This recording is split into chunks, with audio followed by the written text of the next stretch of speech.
নমস্কাৰ আজি মই ইংৰাজী পাঠ্যপুথিৰ ক্লাছ 6ৰ লেসন 1 দ্য ৰেইনবো পয়েমটো আলোচনা কৰিবলৈ ওলাইছো ছাত্ৰ ছাত্ৰীহঁত তোমালোকে নিশ্চয় ভালে আছা আৰু তোমালোকৰ ওচৰত নিশ্চয় কিতাপখন আছে ইংলিছৰ কিতাপখন আছে সো তোমালোকে কিতাপখন খুলি লোৱা আৰু প্ৰথম লেসনটো লেসন নম্বৰ 1 টো উলিয়াই লোৱা ওকে প্ৰথমতে লেসন নম্বৰ 1 টোত কি আছে কি লিখা আছে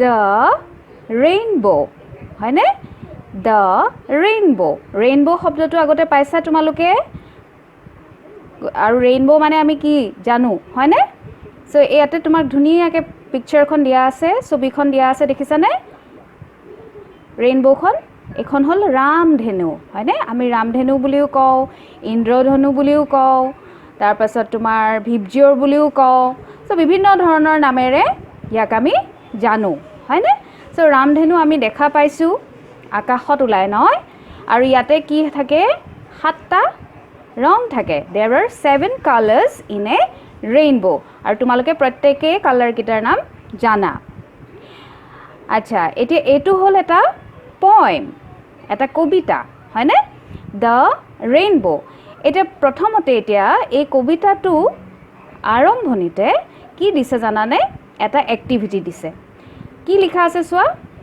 work in pairs and make a list of 3 gifts of nature that you know about কৈছে যে তুমি জনা প্ৰথমতে কামটো কেনেকৈ কৰিব দিছে work in pairs মানে জুটিয়া ভাবে কৰিব দিছে মানে দুজন মিলি পেলাই কৰিবলৈ দিছে আৰু এখন লিষ্ট বনাবলৈ দিছে তিনিটা যিকোনো তিনিটা গিফট মানে কি হয় উপহাৰ যেটা ধৰা আমি জন্মদিনৰ উপহাৰ জানো হয়নে কিবা এটা তুমি ভালকে পাৰদৰ্শিতা দেখুৱালে তাৰে আমি কোনবাই আমাক উপহাৰ দিয়ে হয়নে সো আমি ধৰা বিভিন্ন ধৰণৰ বিয়া খাবলৈ গলে আমি উপহাৰ লৈ যাওঁ গিফট লৈ যাওঁ হয়নে সো তেনেকুৱা ধৰণৰ আমাৰ কাৰণে নেচাৰ প্ৰকৃতিৰ পৰাও আমাৰ কাৰণে উপহাৰ আছে গতিকে আমি সেই বস্তুখিনি প্ৰকৃতিয়ে সৃষ্টি কৰা কিছুমান বস্তুক আমি প্ৰকৃতিৰ উপহাৰ বুলি কওঁ ঠিক আছে সেই উপহাৰ তুমি যিকোনো তিনিটা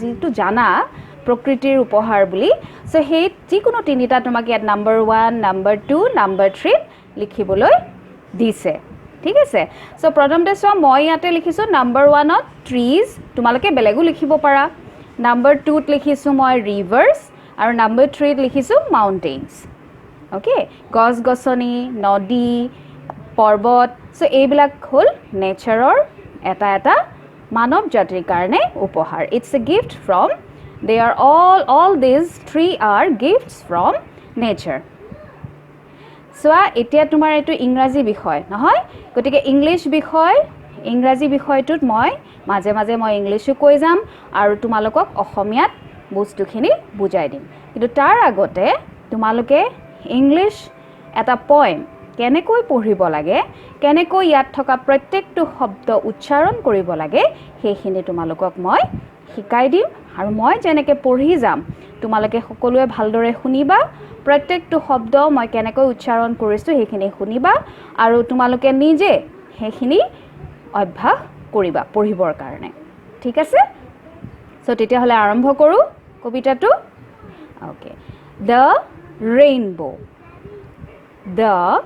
rainbow boats sail on the rivers and ships sail on the seas but clouds that sail across the sky are prettier far than this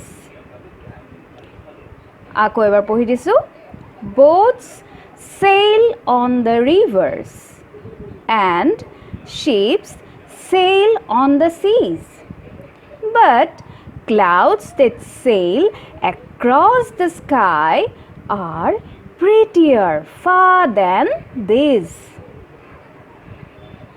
এটা next stanza লৈ আহো there are bridges on the rivers as pretty as you please but the bow that bridges heaven and overtops the trees and builds a road from earth to sky is prettier far than this. Ako ebar pohi disu second stanza tu. There are bridges on the rivers, as pretty as you please, but the bow that bridges heaven and overtops the trees and builds a road from earth to sky is prettier far than this. Who is the poet of this poem? কোন হয় এই কবিতাটোৰ কবি? Christina Georgina Rossetti. Christina Georgina Rossetti. Okay, so' এই কবিতাটো এইমাত্ৰ যে মই ৰিডিং কৰি দিলোঁ, পঢ়ি দিলোঁ, তোমালোকে বাৰে বাৰে শুনিবা। শুনি তোমালোকে উচ্চাৰণবিলাক কেনেকৈ কৰিছোঁ সেইখিনি তোমালোকেও পঢ়িবলৈ ঠিক তেনেদৰে পঢ়িবলৈ যত্ন কৰিবা। ইংলিছৰ every word pronunciation is very important. Correct pronunciation মানে শুদ্ধ উচ্চাৰণটো বহুত জৰুৰী আৰু তোমালোকে পাৰিবা। অভ্যাস কৰি থাকিলে, প্ৰেক্টিছ কৰি থাকিলে তোমালোকে পাৰিবা। অ'কে, এতিয়া আকৌ আমি পইণ্টটোলৈ আহোঁ।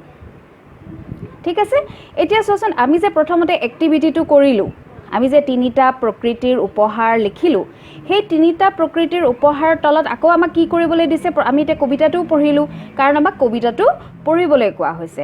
তলত দিয়া কবিতাটো পঢ়াবলৈ। Now read the poem below' and find out if your words match those in the poem. যে আমাক কবিতাটো পঢ়িবলৈ দিছে আৰু আমি যে এই শব্দকেইটা লিখিলোঁ, এই শব্দকেইটা এই কবিতাটোত আছে নে নাই আমাক বিচাৰিবলৈ দিছে। এতিয়া আমি বিচাৰোঁ আহা। প্ৰথমতে আমি বিচাৰি লওঁচোন। প্ৰথমতে মই লিখিছোঁ, তোমালোকে যদি নিজৰ মতে লিখিছা তোমালোকে নিজেও বিচাৰি ল'ব পাৰিবা নিজৰ কিতাপখনত। চ' প্ৰথমতে মই কি লিখিলোঁ? ট্ৰিজ। ট্ৰিজ শব্দটো ইয়াত আছেনে চোৱাচোন। মই পালোঁ এইটো, একেবাৰে লাষ্টৰ ষ্টেঞ্জাটোত আছে। First line of the last stanza তাতে আছে। গতিকে তোমাৰ ইয়াতে ট্ৰিজটো পালোঁ। তাৰপিছতে 2 নম্বৰত ৰিভাৰ্ছ লিখিছিলোঁ, ৰিভাৰ্ছটো আছে, ছেকেণ্ড ষ্টেঞ্জাত আছে। এতিয়া মাউণ্টেইনছ, মাউণ্টেইনছটো এইটো মোৰ পৰা লিখিছিলোঁ, গতিকে ইয়াতে যদিও দিয়া নাই কিন্তু এটা প্ৰকৃতিৰ উপহাৰ। গতিকে তোমালোকে ধৰা কোনোবাই লিখিছা চিজ লিখিছা বা তোমালোকে স্কাই লিখিছা, গতিকে গোটেইকেইটাই তোমাৰ প্ৰকৃতিৰ উপহাৰ। ঠিক আছে, প্ৰকৃতিৰ যিকোনো বস্তু, প্ৰকৃতিৰ সৃষ্টি যিকোনো বস্তুৱেই হ'ল আমাৰ মানৱ জাতিৰ কাৰণে একো একোটা ধুনীয়া উপহাৰ। এতিয়া আমি কবিতাটোৰ অৰ্থখিনি অলপ মই তোমালোকক ব্যাখ্যা কৰিম। মই এক্সপ্লেইন কৰি দিম কি ক'ব বিচাৰিছে পয়েমটোত। কবিতাটো ইমান টান কবিতা নহয়, এইটো এটা সহজ কবিতা। It's an easy poem. Okay, গতিকে ছাত্ৰ ছাত্ৰী তোমালোকে বুজি পাবা, কবিতাটো খুব সহজ। Boats sail on the rivers and ships sail on the seas. Boats মানে তোমালোকে জানা নাও। নাওবিলাক ক'ত চলে? ৰিভাৰ্ছ, নদীত চলে। চলে চেইল। যেতিয়া boatsৰ কথাত আহোঁ, শ্বিপছৰ কথাত আহোঁ, তেতিয়া সেইটো কি বুলি কয়? চেইল। তাতে চলে, চলাচল কৰে। ঠিক আছে, চ' নাওবিলাক ক'ত চলে? নদীত। আৰু জাহাজবিলাক ক'ত চলে? শ্বিপছ মানে জাহাজ। জাহাজবিলাক ক'ত চলে? সাগৰত, নহয়? বাট কিন্তু clouds that sail across the sky, কিন্তু ডাৱৰবিলাক যে আকাশৰ ইপাৰৰ পৰা সিপাৰলৈ চলি থাকে, আৰ প্ৰিটিয়াৰ ফাৰ দেন দিছ। কৈছে যে boats আৰু ships এই দুইটাই যেতিয়া নদী বা সাগৰত চলি থাকে খুব ধুনীয়া লাগে দেখিবলৈ, কিন্তু ডাৱৰবিলাক যেতিয়া আকাশত চলি থাকে ইফালৰ পৰা সিফালৈ, তেতিয়া সেইখিনি কিন্তু আটাইতকৈ বেছি মানে সেইখিনি বেছি ধুনীয়া এইবিলাকতকৈ।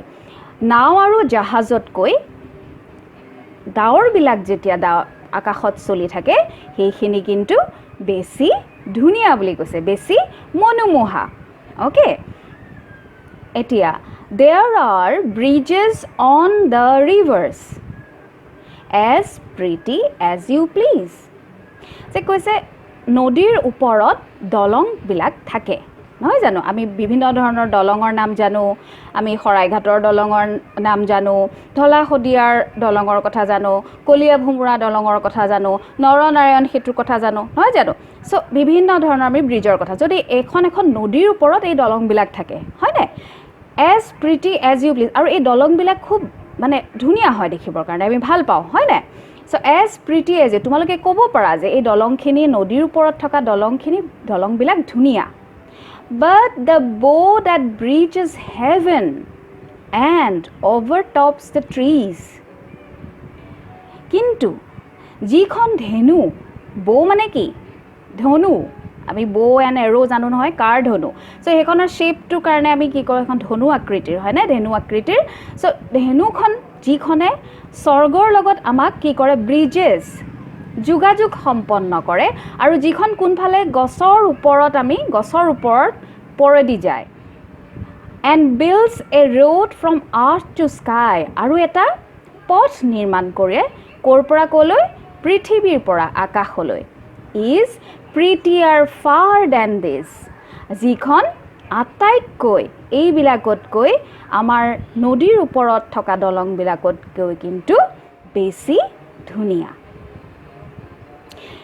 এই ৰেইনব'খনক কি বুলি কৈছে ইটছ এ বো মানে এখন ধেনুৰ আকৃতিৰ যিখন এখন দলং বুলি কৈছে কি কেনেকুৱা দলং কিহৰ লগত তেওঁলোকে যোগাযোগ স্থাপন কৰে এই দলংখনে স্বৰ্গৰ লগত হেভেন আমি কাক সৰগৰ লগত যোগাযোগ কৰে আৰু আমি কেনেকৈ দেখো আকাশত যিহেতু দেখা পাওঁ আমি গছৰ ওপৰত দেখা পাওঁ এখন গছৰ ওপৰেদি যায় আৰু কি কৰে গছ-গছনিবিলাকৰ ওপৰেদি যায় আৰু ই এটা ৰাস্তা builds a road এটা পথ নিৰ্মাণ কৰি দিয়ে পৃথিৱীৰ পৰা আকাশলৈ earth to sky এটা পথ নিৰ্মাণ কৰি দিয়ে আকাশৰ পৰা পৃথিৱীলৈ আৰু যিখন এই আটাইতকৈ বহু বেছি ধুনীয়া নহয়নে ৰামধেনুখন বেছি ধুনীয়া হয়নে কাৰণ তাতে কেইটা কালাৰ আছে 7টা ৰং আছে there are 7 colors আৰু কালাৰ কিটাও বহুত সুন্দৰ আৰু আকাশত যিখিনি সময়ত ওলাই সেইখিনি সময়ত আকাশখন বহুত ধুনীয়া হৈ যায় তোমালোকে যেতিয়া ৰামধেনু দেখা ফূৰ্তি লাগে হয়নে তোমালোকৰ নিচিনা সৰু ল'ৰা ছোৱালীবিলাকৰতো আৰু ফূৰ্তি লাগে নহয় গতিকে তোমালোকে মই যে এই ৱৰ্ড মিনিংখিনি বা তোমালোকক যেনেকৈ মই অৰ্থখিনি অলপ ব্যাখ্যা কৰি দিলোঁ সেইখিনি নিশ্চয় তোমালোকে বুজি পাবা ঠিক আছে সো বুজি পাবলৈ চেষ্টা কৰিবা আৰু যিবিলাক শব্দ আছে শব্দবিলাক তোমালোকে প্ৰপাৰলি শুদ্ধভাৱে উচ্চাৰণ কৰিবলৈ শিকিবা গতিকে পয়েমটো এইখিনিয়ে ইয়াতে কেইটা ষ্টেঞ্জা আছে 1 2 3 তিনিটা ষ্টেঞ্জা আছে গতিকে তিনিটা ষ্টেঞ্জাত আমাৰ এই দ্য ৰেইনবো পয়েমটো শেষ হৈছে আৰু এটা কথা ছাত্ৰ ছাত্ৰীক সদায় মনত ৰাখিবা যেতিয়াই যিকোনো এটা তোমালোকে লেসন পঢ়া এই নামটো খুব জৰুৰী মনত ৰখাটো এই নামটো সদায় মনত ৰাখিবা আৰু যেতিয়া এটা কবিতা হয় সেই কবিতাটোৰ কবিজনৰ নাম যেনেকৈ এই পয়েমটোৰ পয়েট হৈছে ক্ৰিষ্টিনা জৰ্জিনা ৰছেটি এই নামটো উইথ স্পেলিং বানানৰ সৈতে তোমালোকে মনত ৰাখিবা সো আজিলৈ মই ইমানতে সামৰো ইয়াৰ পিছত তোমাৰ পয়েমটোৰ পিছত বিভিন্ন ধৰণৰ এক্টিভিটিজ বিলাক দিয়া আছে এই এক্টিভিটিজখিনি মই তোমালোকক নেক্সট ক্লাছত আলোচনা কৰিম আৰু ইয়াৰ যিখিনি উত্তৰ সেই উত্তৰখিনি তোমালোকক মই দি দিম ধন্যবাদ